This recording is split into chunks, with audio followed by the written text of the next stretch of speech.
kita pada malam hari ini sebelum kita datang sudah dicatat akan berlaku kejadiannya ya sekarang ketika kita duduk, sama juga dengan apa yang berlaku di Palestina. Jadi ini tahsilul hasil, apa yang berlaku sudah termaktub. Jadi kita bila melihat apa yang sudah terjadi itu termaktub, kita tenang. Kita ini tahu ini semua sudah tercatat dan ada hikmah daripada apa yang dicatat oleh Allah Subhanahu wa taala. Apa yang hikmah yang perlu kita ambil daripada hal yang sudah dicatat oleh Allah Subhanahu wa taala sebelum ia berlaku? Inna dzalika 'ala Allah yasir likai la ta'sau 'ala ma fatakum wa la tafrahu bima atakum wallahu la yuhibbu kulla mukhtalin fakhur. Supaya kamu tidak melampau dalam kamu tidak mendapatkan apa yang kamu inginkan dan tidak melampau ketika kamu dapat apa yang kamu inginkan.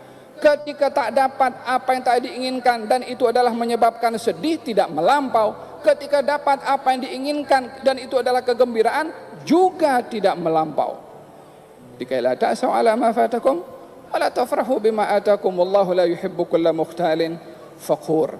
Ayat ini memberikan kepada kita keyakinan, ilmu yaqin, keyakinan dengan apa yang sudah disebutkan oleh Allah. Hal yang akan berlaku pasti akan berlaku. Kita perlu untuk redha dan mencari hikmah daripada apa yang berlaku. Yang ketiga, apa yang kita perlu ambil daripada peristiwa-peristiwa ini adalah perlunya kita untuk memainkan peranan di dalam difa, membela. Kalau tadi kita nak bagi kita punya hati ini tenang. Pasal kita gelisah, sakit hati, geram, kadang-kadang stres. Sampai dalam beberapa surat kabar daripada pihak berwajib ada memberitahukan jangan kerap untuk tengok kalau tidak mampu. Yani kalau tidak tahan tengok apa yang berlaku kepada anak-anak yang dibantai dan macam-macam. Karena itu mengganggu dan boleh menyebabkan seorang menjadi stres. Tapi orang beriman tidak stres. Orang beriman tidak terpedaya dengan berita. Ya, hati tak boleh terima, tapi dia steady. Sebab hatinya disirami dengan ruh, dengan Quranul Karim. Ruhnya disirami sebagaimana tadi disebutkan dengan keyakinan kepada Allah Subhanahu wa taala. Kalau tadi saya jelaskan adalah bagaimana kita mengobati sakit hati dan perasaan atas apa yang berlaku. Bagi kita sekarang ini bagaimana kita memainkan peranan untuk membela kepada apa yang mereka alami di sana. Supaya bukan hanya kita hibur diri, tapi kita juga membela kita punya saudara.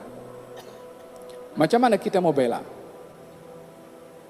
Adakah kita akan bawa kapal terbang pergi ke sana? Di dalam Al-Quranul Karim Allah Subhanahu wa taala menyebutkan kita atas apa yang berlaku sekarang ini, kita jangan hanya melihat pembantaian. Kita jangan hanya melihat berapa ramai yang terbunuh, tapi motif. Kenapa mereka lakukan itu? Ma'rifatus sabab, mengetahui sebab itu lebih penting daripada melihat hasil daripada sebab itu. Kalau kita tahu sebab, of course kita akan tahu musababnya. Tapi kalau kita tahu musabab, kita belum tentu tahu sebab. Karena adanya sebab pasti ada akibat. Kita ingin tahu sebabnya itu apa. Supaya kita mengetahui bagaimana berhadapan dengan situasi dengan kita tahu akarnya itu di mana. As-sabab di sini adalah bukan hanya sekedar untuk membantai, karena pada hakikatnya bukan sekarang je dibantai. Mula daripada mereka duduk di tanah Palestina sampai sekarang, berapa kali pembantaian sudah berlaku? Kalau mau dihitung, dan kalau dihimpunkan berapa semua yang terkorban dalam selama tahun 48 sampai sebelum berlakunya 7 Oktober ini, berapa banyak yang terbunuh daripada saudara-saudara kita? Bila mana kita ingin melihat, fokus kepada asbab. Asbab di sini bukan hanya masalah orang, seperti mana jelaskan masalah humanity sebentar tadi, tapi ini sudah masalah agama yang ingin diperangi dengan segala cara. Dan Allah Subhanahu wa taala berfirman dalam Al-Qur'anul Karim, yuriduna liyutfi'u nurallahi biafwahihim wallahu mutimmu nurihi walau karihal kafirun.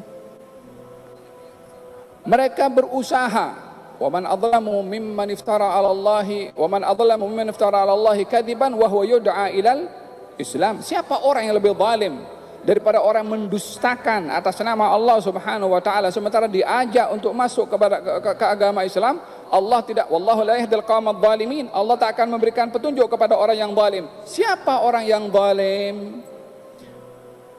Mereka adalah orang-orang yang ingin memadamkan cahaya Islam.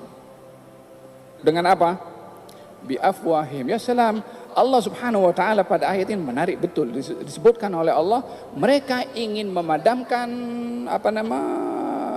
cahaya Islam dengan mulut mereka.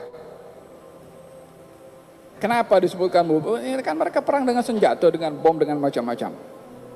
Tapi ada peperangan lain, peperangan mulut. Apa peperangan mulut? Media.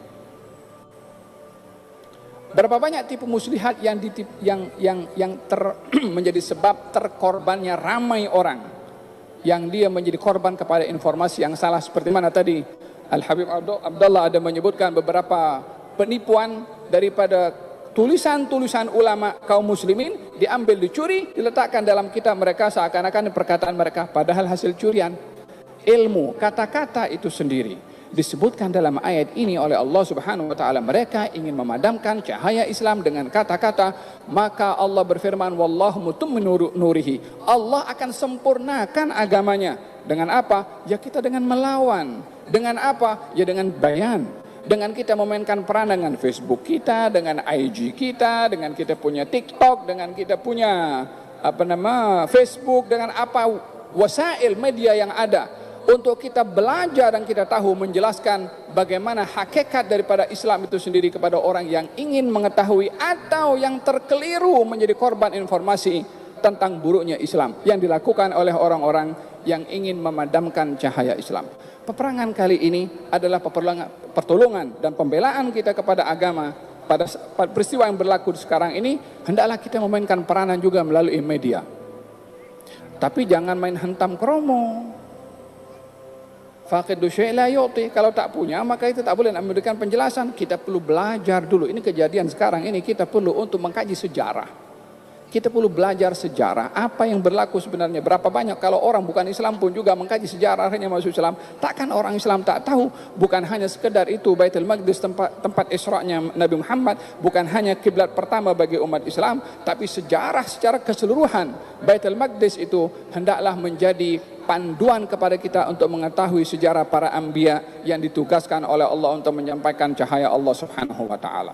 Idzan yang perlu kita ambil pada malam hari ini adalah sebagai pembelaan kita kepada saudara-saudara kita, mainkan peranan penting dengan media untuk memberikan penjelasan, tapi dengan dasar kita mengetahui dan belajar tentang sejarah. Dengan demikian kita akan bertambah ilmu, dan dengan demikian kita dapat mengemukakan dengan hujjah, berjihad dengan lisan, jahidul musyrikin bi amwalikum wa anfusikum wa alsinatikum. Perangilah orang-orang musyrik yang memerangi, termasuk orang-orang Yahudi yang memerangi, dengan harta kamu, dengan diri kamu, dan juga dengan lisan kamu, kata baginda Rasulullah sallallahu alaihi wa ala alihi wasallam.